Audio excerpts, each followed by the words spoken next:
एक ऐसा सवाल जो तकरीबन हर किसी के दिमाग में आता है कि आखिर मच्छर के काटने के बाद हमें खुजली क्यों आती है और ये मच्छर यानी कि मॉस्किटो हमें क्यों काटता है।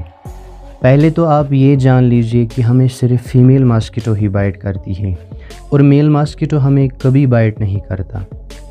मॉस्किटोज़ प्लांट जूसेस और नेक्टर पे फीड करते हैं और मेल मॉस्किटो को अपनी लाइफ साइकिल पूरी करने के लिए ब्लड की ज़रूरत नहीं पड़ती, जबकि फ़ीमेल मॉस्किटो को एग डेवलपमेंट के लिए ब्लड की ज़रूरत पड़ती है।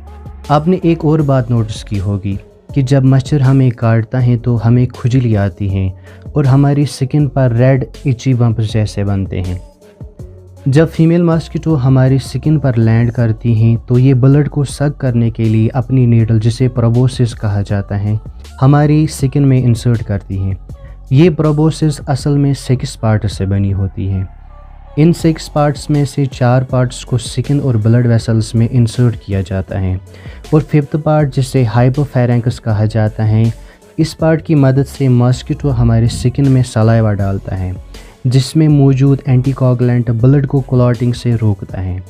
और फिर 6th पार्ट, जिसे लेब्रम कहा जाता है, ब्लड को ईज़िली सकअप करता है। अब हमारा इम्यून सिस्टम इस एंटीकोगुलेंट को पहचान लेता है और हिस्टामिन रिलीज़ करता है। इस हिस्टामिन की वजह से ही हमें खुजली आती है। ये हिस्टामिन ब्लड वेसल्स को डायलेट करता है so that blood along with immune cells can come to attack the invaders.